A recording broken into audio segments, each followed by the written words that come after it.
Welcome back, everybody. It is Thursday night. The Devy Hour has returned from a long hiatus. We do appreciate y'all hanging out with us, but it's going to look a little different tonight. We have the most dynamic duo in Devy content here tonight, and I am joined by one of the newest members of RotoHeat, probably one of the better Devy guys that I know at this point because I've spent some time listening to him and talking to him and reading his content on RotoHeat.com, and it's banger content. So if you get time, hit RotoHeat.com and check out Desi's content. Welcome, my friend. I appreciate you joining me and coming on the RotoHeat team. With that being said, first, how are you, my friend? And then tell people who you are, where they can find you, and what you're all about. What's up, man? I appreciate it, Brad. Yeah, I'm new to the team. Des Deuce. I go by Des, but Des Deuce on Twitter. DEZDEUCE. Just really excited to be a part of the team now, man. I hit you up on Twitter and we chopped it up and talked over some things, and you guys were trying to build some things over there with the RotoHeat team, and I'm really excited about this. But yeah, man, I'm just doing some things right now. Just working on some new stuff. Of course, for the RotoHeat guys, for the team and everything, doing rankings and stuff like that. And I also work with Brandon Lejeune and the rest of the Devy Dashboard content team, doing some C2C stuff and some rookie rankings and things like that. But really excited to be here to talk about some Devy stuff today, man. I love Devy. Been experiencing or been a part of the Devy platform for a few years now, as far as playing in a few leagues. Of course, I've been playing fantasy football for over 10 plus years. We all have our redraft leagues that we love. So that's where I started off from, but then eventually ventured off into the dynasty world. And then you hear things about Devy and scouting college players, and you're putting them on spreadsheets, and they transfer to your dynasty roster, your NFL rosters. And I'm like, what is this?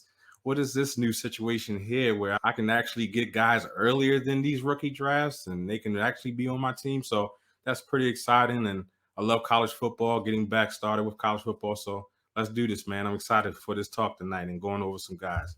Yeah, I'm glad to have you aboard. It's going to be awesome. It's going to be awesome talking to you every week, talking ball and just chopping it up. And it'll be fun helping people get to know and get to understand Devy, because that's part of what my goal is with doing the IDP and doing the Devy shows through the offseason, is get people fired up about other kinds of fantasy football, because I love fantasy football, but you can make it so much more of a challenge by adding all these other things. And people are into the super flex and the tight end premium, but when you're adding in grabbing these kids in college or grabbing these defensive players in the NFL, like it adds that extra level of complexity that I think makes it challenging and makes it fun. I've won plenty of leagues in the last few years that have had these other crazy forms, and it makes it a challenge, and I like that. I want to be challenged when it comes to stuff like this. Welcome aboard, everybody that's hanging out in the chat. If you guys have questions, drop them. We'll get them later in the show. With that being said, though, if you want to check out the rankings that Des and I and Craig have been working hard on, rotoheat.com.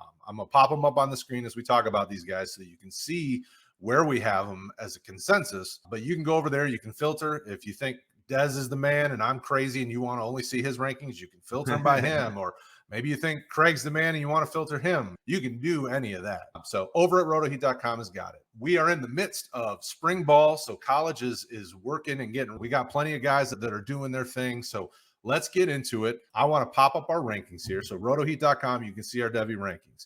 With that being said, the first guy, the consensus one, there's only two guys on this list that we all agreed were in the top two. That's Bijan Robinson, running back from Texas. So, Des, I'll give you the first shot on him. Tell me what you love about him, why he's number one. Probably is going to be things that I would already have said as well. So I will give you the floor. You tell the people why they should want him as their top pick in Devy. Thank you for giving me the floor to at least get my guy Bijan. I love Bijan, man. He was one of the guys when I first got into Devy that I heard. He was one of the first names that was out there, where it was this phenomenal running back that had the size, the weight, the speed to run in between the tackles. He can run outside tackles. He had the speed to break big time plays. He can catch the ball. And when I actually finally got to actually watch Bijan play, I was just extremely excited. I don't think I've been truly excited about a running back in probably a few years, to be honest. I would have to go back to maybe Saquon or anything like that. Jonathan Taylor, I was really excited about him coming out. But with that being said, Bijan should be, once he comes out next year in the 23 draft, he's going to be definitely one of those top running back dynasty assets. And you should definitely, if you're in a startup, you should definitely want Bijan Robinson on your team. The cool thing about Robinson, and Texas has been a bit of a down team over the last probably 10 plus years. Like they just haven't produced a ton of high end NFL talent on the fantasy side of things. But Bijan's going to change that. As long as he stays healthy, he's got the power, the vision, the size that you want. I don't often anymore say a guy is a 3-down back because the NFL just doesn't do that. You have what? 2? JT and Derrick Henry was before the injury. I think that Bijan kind of profiles as that because you've seen him do it all. He can score from anywhere on the field. He's physical. When you're thinking about where he's going to fall, like he's one of those guys that I could say comfortably that if a team drafted in the first round of the NFL draft, I wouldn't necessarily be surprised. And we don't see a lot of running backs go in the first round. Bijan's that kind of guy, which is why I think that he has to be somebody's top pick in Devy. If he's available and in your Devy drafts, you haven't drafted him yet, he better be on your team because that guy is just that good. My question to you, though, is in your Devy drafts, where do you see him go? Have you had him drafted yet? Is he, and where would you want people to take him? So let's just say a standard kind of 1 QB situation, then we'll say super flex. In a 1 QB situation, is he your 1-1 overall? Like you're taking him above any other guy who's going to come out even in this draft or next year, things like that. And then it's super flex, Devy. Where would you? He would be my 1-on-1 in both. We're just going to nip it in the butt right there. Because, I mean, 1 QB definitely. Just Bijan, he's just that good. He's one of those guys. I get it. Breece Hall and we have the running backs that's coming out this year. Of course, you have the quarterbacks and stuff like that. But and even next year, the 23 class, everybody's pretty excited about that class, anyways. With a lot of the prospects that's coming out. But Bijan is definitely he's that guy. He would be my 1-on-1 in both formats.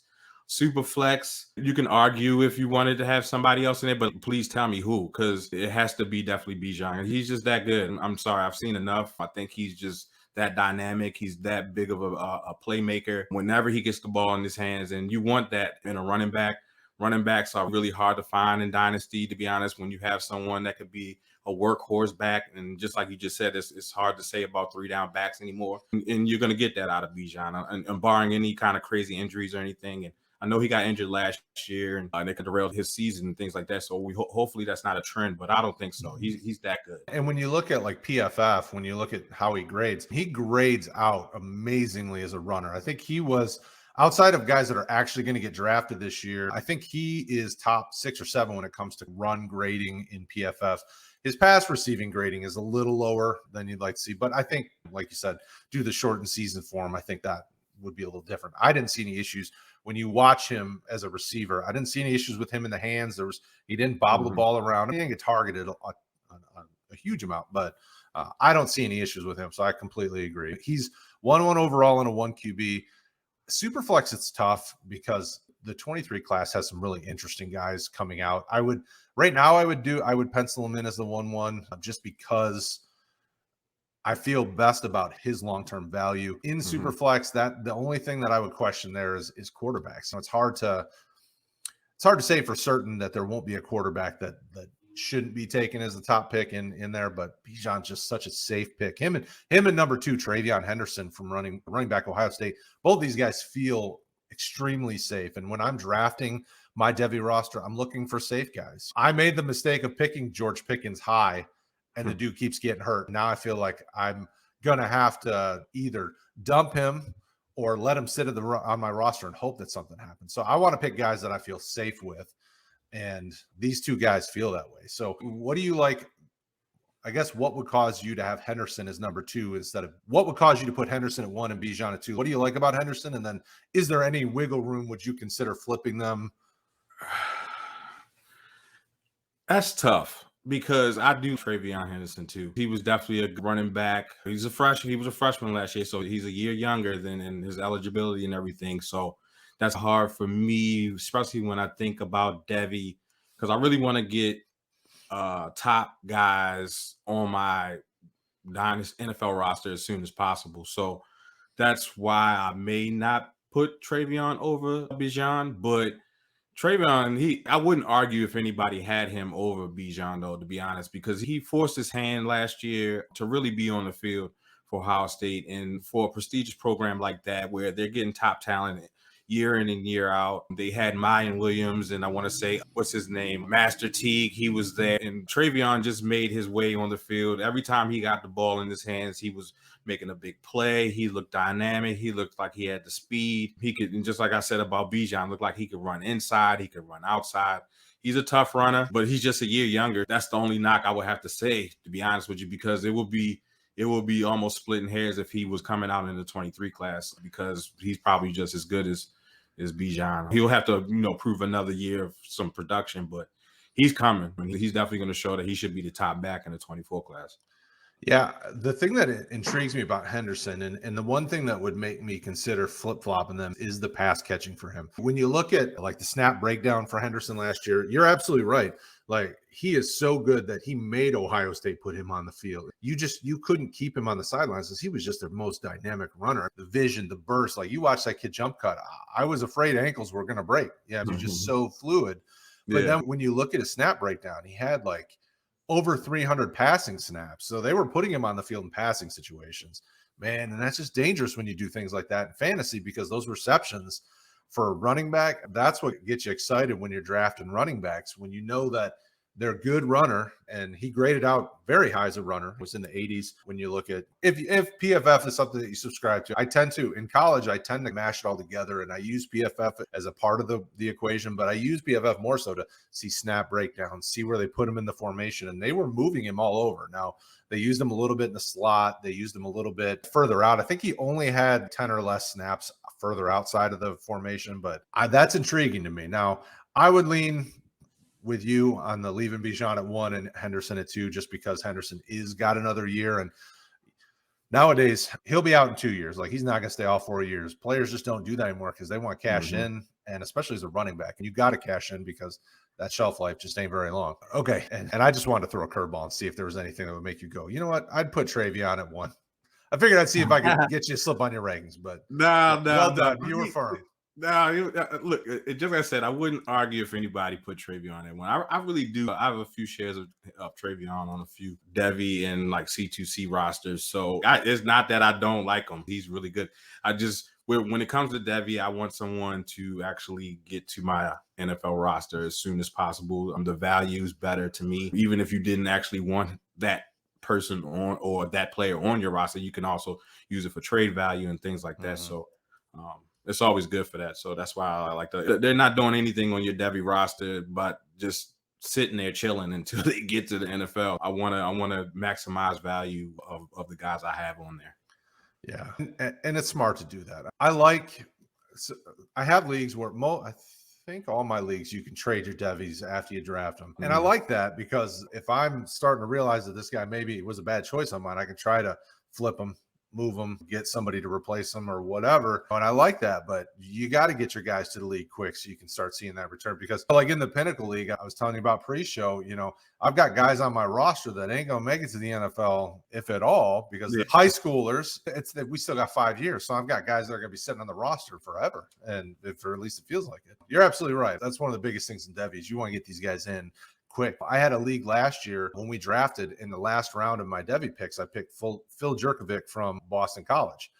I was like, I didn't have a lot of quarterbacks sitting on my Devy squad. And somebody said, "Are you crazy? Why are you picking this kid from Boston College?" I'm like, he's going to be draft eligible soon. And in some of these weaker draft classes, like if he gets drafted somewhere where he actually has a chance to maybe compete or a team see something in him, that's a quick flip, and maybe I could turn him into something I want, and there's nothing else there that I could grab. So you got to find guys that have a chance that can get to the league, because in the end, I mean, we say it on plenty of shows, we only know about half as much as we think we know, and none of us are paid scouts. Like, this is all our eye test and what we look up. So if they can get to the league quicker and you can get some return on that investment, you got to do it.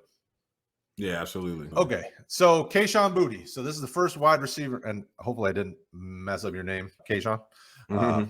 Every time I see it, I think Boutte, but I've never actually heard anyone say his name. So I have only watched LSU tape on mute because, man, LSU's been hard to watch over the last year and a half. But I watch it because I want to see this guy. Like, this dude I'm very excited about his. He reminds me of, he gives me the Diggs vibes when it comes to his ability to be a big play threat and be able to do, just about anything. When you watch the way they deploy him in the formation, you can line him inside, outside, and he could take it to the house. So I am a huge fan of him. I am at 3. You have him at 3. Craig has him at 4. Y'all have to ask Craig over on Discord or somewhere else why he's ranking him lower than us. But Des, what do you like about Kayshon, and what made you put him up this high in your rankings? Just like Bijan, Kayshon Boutte, however you say his last name. He is a very exciting player. He's one of the when he got hurt last year, I was pretty disappointed because just like you said, I don't watch too many LSU games. I try to get in it, get a lot of college football in as much as I can, but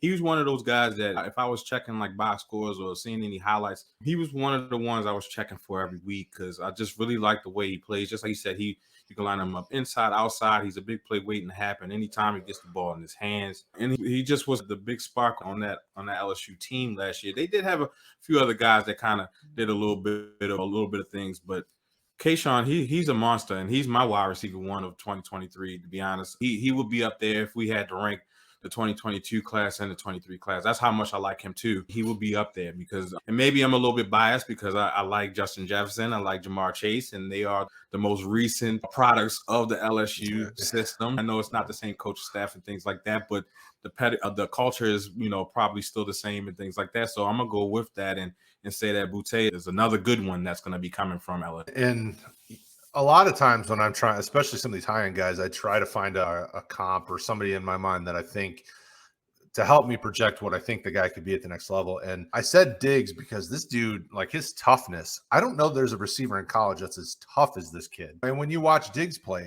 he's a very physical, big play threat for Buffalo. And I agree with you. Different coaching staff, but he looks the part of kind of the next great LSU receiver. And, J. Jeff and Chase are pretty sweet. So if he's the next guy up, like, I'm not going to hate on that. He looks the part. Hopefully he bounces back. We've got a full season ahead for him. And it looks like from everything I looked pre-show, it looks like he's on track to be ready to go.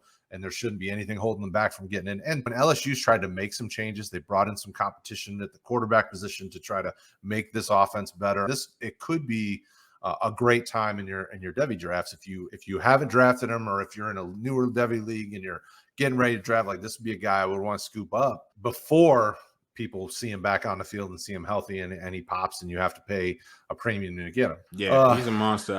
I did see some reports earlier today though that it was something about it looks like he should be good to go, but I know they were saying that he might have had 2 surgeries. I don't know if that's a good thing or not. But that's something to monitor and think about. But that's not gonna stop me from liking him. It's not gonna make him drop in my rankings or anything like that. He still has another year to get himself together, and it's all about getting to your dynasty roster. Yeah, on Boutte. Yeah, I'm with you on that. All right, so we go. You and I have this guy at 5, but Craig has him at 3. Jaxon Smith-Njigba from Ohio State. I hate ranking Ohio State guys this high because go blue, but it's hard not to. It's hard not to with this dude. This dude is so good. Talk about Jaxon Smith-Njigba. What do you think about him? What made you rank him so high? And what are the characteristics of this kid that you like so much? With him, it was really just because I just seen him shine amongst other great players. You see it a lot of times where and we've seen it after the end of the season when a lot of the players go into the transfer portal and things like that. But he was in a wide receiver room where it was Garrett Wilson and Olave and even Jamison Williams at one point in time. Just to have that and to stick and stay and still show out and prove that he's a solid route runner. He has good hands, good speed. It looks like he has a really good rapport with CJ Stroud towards the end. You could definitely see that if he wasn't putting up a lot of touchdowns, he was definitely getting a lot of yards after catch. He was getting a lot of catches and things like that. And almost made Olave look like he didn't actually need to actually play or be there. But even though Olave was just as good and did his thing this past year, and of course we all know how phenomenal Garrett Wilson was and things like that. And then, of course, the bowl game was his coming out party. Both of those guys were not there. They were not playing. They opted out to get ready for the draft. I'm talking about Olave and Wilson. And he just went in and just literally just looked unstoppable. I couldn't believe how good of a performance he put on in the spotlight with everybody watching. He really put himself on notice to be considered for the wide receiver 1 of the 23 class. I mean, that's huge because how much I feel about Kayshon Boutte.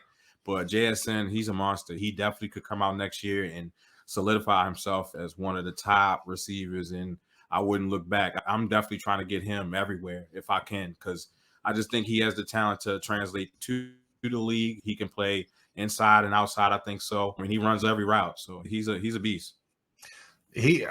That's the one thing that would make me think he might be able to get above Kayshon, is that route running ability. Like, that dude is so smooth in and out of his breaks. When you watched him, you would think because Olave and Wilson are on the field all the time, getting those reps, that maybe Njigba would maybe be a little slower or maybe behind the ball a little bit because maybe they just don't get the reps in. But he looks fluid. He looked on point with Stroud. Everything you were saying is exactly right. And then as I prepped for the show, I looked at my notes and then I went over to PFF to look and see where they put him at.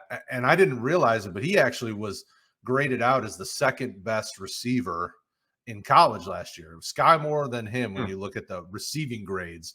And I was like, dang, I didn't see that coming. And he may not be the biggest guy, but he's got good size. He's 6 foot, probably between 6 and 6'1". He's right around 200 pounds. I mean, like, everything about this kid is getting pro ready. And he's one of those guys that I could see step right into an offense and be the 1A, 1B receiver to somebody else. The thing that I worry about is the league's getting so packed with really talented receivers that at some point, some of these guys are going to have to work their way into playing time. And I just don't know how soon that's going to happen. But we're seeing a trend where there's so many good receivers. Look at this draft class. We're talking about 10, 15, 20-ish receivers that are more than capable of stepping onto a team and being fighting for playing time and being valuable pieces of an offense. Like, hey, like, we only got 32 teams and they're only deploying 3, 4-ish receivers. At some point, where's the drop off? But Jaxon Smith, Kayshon, both these guys, probably our top 3 or 4 receivers on our rankings are guys that I could see stepping in and competing for a team's number 1 receiver spot. Yeah, potentially. Yeah, absolutely. All right. So next up, we go back to we ain't even hit a quarterback yet. All right, number 5 on our list, Jamir Gibbs, running back from Georgia Tech. This one I seem to be the lowest on, and once I saw our rankings, I had to go, all right, so what am I missing? Why am I so much lower than everybody else on this guy? So you have him ranked the highest. Tell me why I'm completely crazy and I need to change my rankings. Just because Jamir Gibbs is a beast. He's another one that's a very dynamic and very interesting running back. He has the capabilities of being a 3-down back. He was a part of the Georgia Tech system and was solid when he was a part of them, but also I'm giving him that Bama bump. He transferred to Bama. The program, they're going to get him in the best positions possible to be successful. He would have never, ever transferred there if he didn't think that he was going to be able to maximize the situation. Because I honestly felt like he was already one of those kind of top running backs when he's at Georgia Tech, but this is going to potentially shoot him, how they say, to the moon. It's going to be one of those things just because I know he's capable of being a pass catching back. He's capable of running between the tackles. He has the ability to be a 3-down back. He's able to, I think, carry the load, maybe not have a big time load, but it could be dynamic enough that when the opportunity presents itself and you get the ball in his hands, he's going to be one of those guys that's going to make plays. In space, I think he's one of those guys that's he's hard to tackle, and he's going to be a very interesting piece for that Bama offense. And I'm really excited to see him a part of that offense. So that's why I have him that high, because with that Bama bump, you always know with the NFL loves that. They love these Bama guys, and he's going to get that draft capital. And I just think that he's going to be one of those top running backs, and that's going to show a lot of people how good he is this next season coming up, to be honest.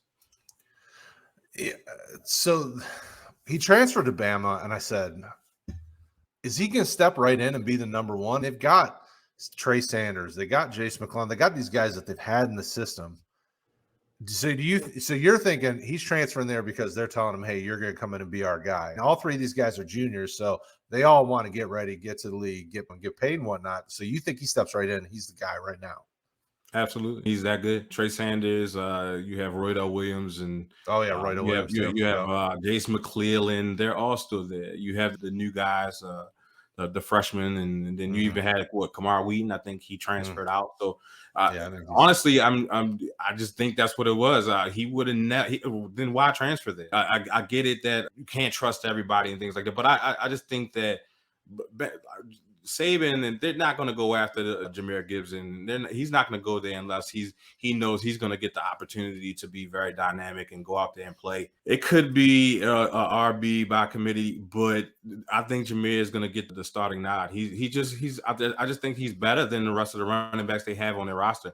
I'm just sorry. I just think he is. He's going to be more dynamic for the offense, what they can do in that offense. Just having a pass catching back that's very dynamic like him. I can't remember them having one like that in a long time. Like, he can split out. He can go in the slot. He can go and go out wide and things like that. So he can be very sneaky for that offense. We'll see. You do have a great point, though. They do have a lot of running backs, especially the ones that's been there for a minute. And Saban has been one of those loyal guys. He rides his guys all the way to the end, and we'll see. But I just think he would have never transferred there if he wasn't ensured a great opportunity, especially with him wanting to go to the league. I'm pretty sure he's ready to make that jump into the league next year. So he would have never went there if he didn't think that he was going to get some kind of bump.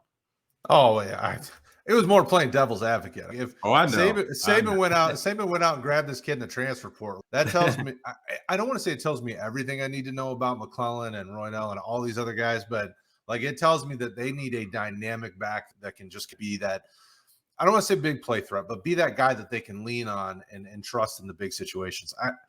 I liked Gibbs coming out of high school. He went to Georgia Tech, and I went, wow, yeah. Georgia Tech doesn't really give me any warm fuzzies when it comes to producing NFL running backs. So if you told me he was playing receiver, maybe. My boy Calvin Johnson was there, but that's a long time ago now. So going to Bama, I think, is a huge bump for him. I think you're absolutely right. This dude went to the perfect spot if he wants to show out.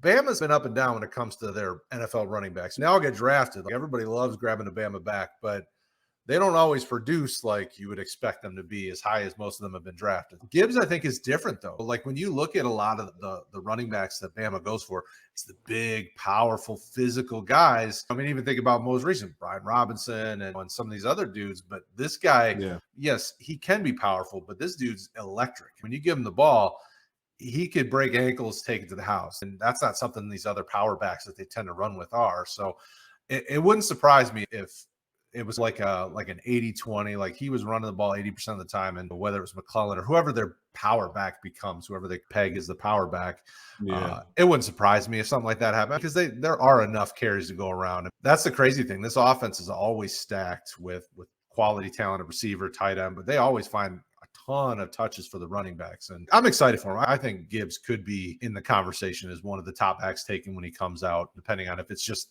1 year at Bama and then goes to the league, or if he sticks around for 2, who knows. But I think you're absolutely right. I was just trying to find a way to trip you up a little bit. I think I'm a little low on him for sure. He probably needs to bump up a little bit. And Timothy, I think you're spot on, dude. Running back by committee. And that's the thing. When I popped on the tape, I didn't see him pass blocking very often. But in Georgia Tech, the way that offense is built, I don't see the offensive lineman pass blocking. Georgia Tech's just a weird offense. It'll be interesting to see how they deploy these running backs. If he's not a pass blocker, he's going to be limited on his touches to, like I said, something like an 80-85% kind of thing. Yeah. Okay, so now we actually get to a quarterback, and we're talking about Alabama, which is unfortunate because ain't nobody want to talk about Alabama. These guys, this team has been so good for so long, and it's sad because none of our teams can be Alabama. Like, I'm not an Alabama guy, unfortunately. I was Big Ten country all the way, and I hate watching Alabama just run through everybody. But they produce quality talent. So Tua is in the league, so we know a couple of quarterbacks here recently from Bama. Is Bryce Young the next Bama quarterback that makes it to the league and can become something? Like, what do you think about him? He has the potential to. He's definitely showed, especially last year, he definitely showed that he was capable of playing in big spots. That's what I really liked about him, where he showed really good poise in big-time games, especially just jumping right in there, being the starter, following up other great quarterbacks. He played behind Mac Jones, and then, of course, you have the Tuas and things like that of the world. So He's one of those ones that he has a good arm. It looks like he has accuracy and things like that. There is some concern though with just maybe size. That would be the only thing I would have a knock on him right now. I just don't know if he's able to going to be able to hold up within like the NFL as far as like the taking hits and things like that. He may need to put on a little bit more body weight or things like that. But as far as having the talent of throwing arm and a leadership, and I think he has the confidence and things like that to be a very good quarterback. I just think maybe his size and things like that maybe is not. But everybody can't be the perfect prototypical quarterback with size and all that, whatever. So you never know. Drew Brees was a really good quarterback. We have the Russell Wilsons that weren't all that, big. Russell was a little bit more thicker, so that's a really bad comparison. But I'm just thinking about like height, and maybe he can put on a little bit of weight, and he can be a solid quarterback in the league. Right now, he is my QB1 of 23 class, just because he just showed at a big time program that he can be a big time guy. He won the Heisman last year. Of course, that's not anything to make anybody like he's going to be the greatest in the NFL, because we know that a lot of Heisman winners, especially quarterbacks, aren't always good in the NFL. So with that being said, that kind of gives you a little bit of reserve, but I really like Bryce Young. I think he's good. Yeah, I think he showed out really well, especially under the pressure. It comes with a certain amount of pressure, knowing every week you're getting, even when you're facing lesser competition, they're going to throw everything they can at you and try to take you out. And it shows a lot of poise for a guy like that, especially because Chat's already we talked about the size isn't quite there. I would love for him to go to a place like Seattle that likes undersized, scrambling quarterbacks, because he would fit right into their system. He's got a big enough arm. We saw it all season long. He could make some of them throws that we hadn't really necessarily seen in previous seasons from him. I don't really have any concerns about his ability to do those types of things. His throwing off balance, off base, not being completely set looks pretty good. He definitely looks NFL ready, and at size, like if he's only 5'11", some sites are reporting him at 5'11", some are saying 6 foot. Like he's probably not getting much more than 210. 215, I would think. And that could be concerning. Quarterbacks take a beating throughout the season. So I don't know. I would have said 10 years ago that anybody under 6'2" is probably going to have a hard time in the NFL. And I was wrong. We've seen Drew Brees have a long career. Russell Wilson is a dominant quarterback. I mean, like, if you're good enough, it doesn't really matter how big you are. We're learning that now. I mean, even look at Kyler. He's smaller than all them dudes, and he's so. If you have an offense, and if you have a coach that's wanting to scheme to make you successful, you can do it. If you have the talent and with the scheme, I think it'll definitely translate. With him, with Bryce Young, it's definitely scary just because he's not big. So if he's going to be a good player again, as he was last year, he's going to get drafted high, and he's going to go to a team that's probably not all that good, or may not be set to protect him and things like that. So he might take a beating, and it might be bad for him. So yeah, that's something to think about when you think about Bryce Young and grabbing him. Absolutely. All right. So next up, Zachary Evans, running back, Ole Miss. I'm another low guy on him. Like I seem to be running backs. I tend to be a little bit lower on, it seems like, outside of these top two. So what am I missing about Zachary Evans? Why am I just as crazy with Evans as I am Gibbs? Because you got him higher than me by double. So what's so good about Zach? Honestly, I don't like, even with the Jamir Gibbs, and then even with this, I don't think you're crazy with your rankings. Maybe a little too low, but just I might be a little bit too high on Zachary Evans, to be honest with you, because when I was really preparing for this show, and you said we were going over, I was like, man, I rated Zach Evans that high, but Zach Evans is good. He has some concerns and things like that, just because of was solid when he was at TCU as far as the production he put up. He showed flashes of being a solid running back. I want to say I did hear about some concerns about some off-field stuff with him.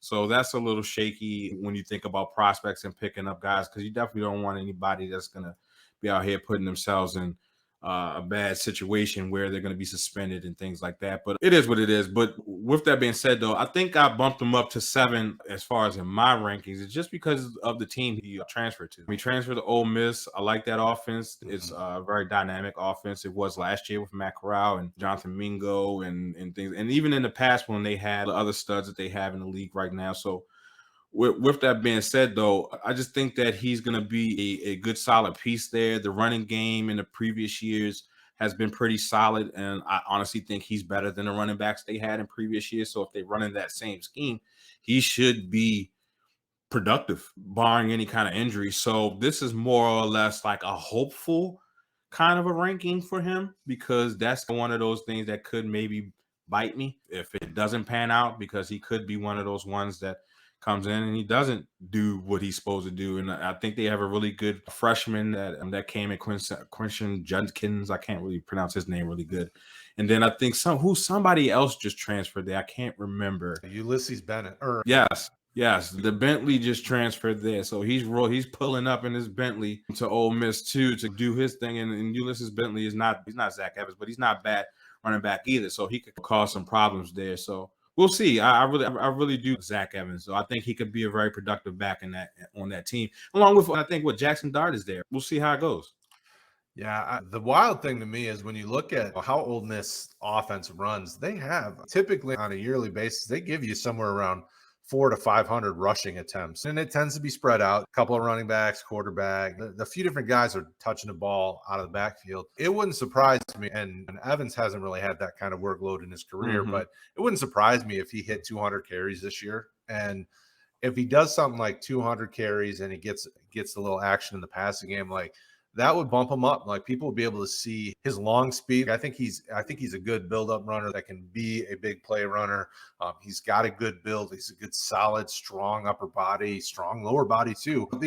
And the tough thing is, I always wrestle with the off the field, the character stuff with guys. Like these young men are put in the craziest positions at a young age. Like I remember when I was a teenager, like I was stupid. I did all sorts of stupid stuff. So if the football player is that good, teams were going to work with them and try to help these dudes get better, and take care of their business off the field because they want them to be on the field. So I don't worry too much about the off the field stuff unless the red flags are crazy, unless it's constantly red flags, unless they're doing repeated stuff. So Evans, I wouldn't be too worried about. Like Ole Miss is a good spot for him to go. I think the system, the culture, what they do there at the SEC, the expectation for him, I think will help, hopefully, keep him moving in the right direction. Bentley was a little concerning. When he transferred to True, I was like, dang. Like I like Evans more than Bentley, but I'm like, that could take away and eat into workload. But then I looked at the way they broke down the touches. Like, all right, they could probably have 2 running backs with 150 plus carries, and it wouldn't surprise me. That was kind of my thing. I like Evans. I think he's an interesting back. The tough thing for me when I'm ranking and drafting is I know the window on these running backs is always so small. And when you look at the league and you're looking at fantasy relevant guys, like if I can get a quarterback or a wide receiver or a tight end that's going to give me 5 to 7 years, I sometimes think about that over a running back who might give me 3 to 4 really good ones because I can trade for that or I can do other things to get it. So sometimes I get a little low on running backs because of that, and that's my mistake. I shouldn't do that, but I do that, and especially in Devy. Yeah. And I think Jacob's right. He's got an interesting point that when we get to the QA portion of the show here in a few minutes, I want to talk about this because this could be interesting. But I want to at least hit on another couple guys. So let's get Tank Bigsby, Auburn. What do you think about him? What do you like about him? I know that I seem to be higher on him than both of you guys, so I guess I got to sell you here. Yeah, and it's funny because I was just looking at that because I said, wow, Tank is next. But just because we just talked about Zach, and I literally could flip-flop that ranking, and I probably wouldn't be mad at it. I want to say Tank Bigsby, he was definitely higher for me. I want to say last year coming into the season, I was really excited about Tank. I thought he was going to be just one of those guys that's going to just take it to the next level when it comes to just making me feel comfortable about picking him as far as a Devy prospect. But he just had a subpar season with Auburn. I don't know what really happened. He had the guy, what was his name? Jarquez Hunter come in to steal some time. I think Tank was a little hurt. He may have been playing through injuries or whatever the case may be, but I still do like him. I think he's a really good back. He could be a really good back in the league. Not elite speed or anything like that, but he can definitely break away. He has toughness, run inside, outside. Another one that could be possibly a 3-down back if he wanted to be, if he really works well, gets in the right system.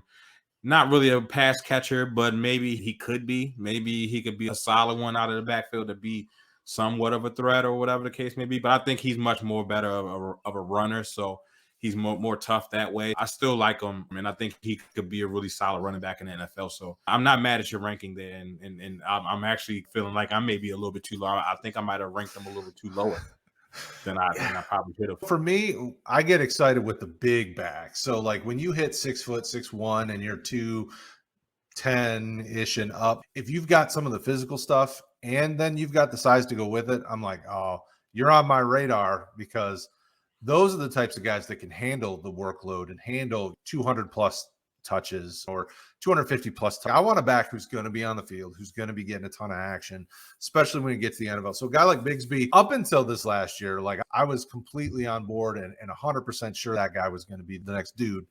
And then the up and down, and like you said with Hunter and everything, I'm like, I still like a lot of the physical traits. I still love the size. So I'm going to leave him where he's at and see what another year happens, how that works. So I think you're right. It could be either way, though. We look back in a few months or in a year, if either of these guys were flipped, I wouldn't be surprised either way if Evans, Bigsby, depending on how it goes. I hate to use this, but Tank plays extremely bad teams. Yeah, very true. And that's another tough thing is Auburn hasn't been good since what, Cam? It's been a long time since Auburn's had a good team. They've had good players, but not a full team. So that also can be tough when a defense can focus in and say, all right, so this is your elite player. We're going to take him out and we're going to, neutralize him. Yeah, that's a fair point, man. He hasn't been playing on really good Auburn teams. So yeah, stack boxes and things like that could definitely stop you from having one of those kind of seasons that everybody's expecting you to have.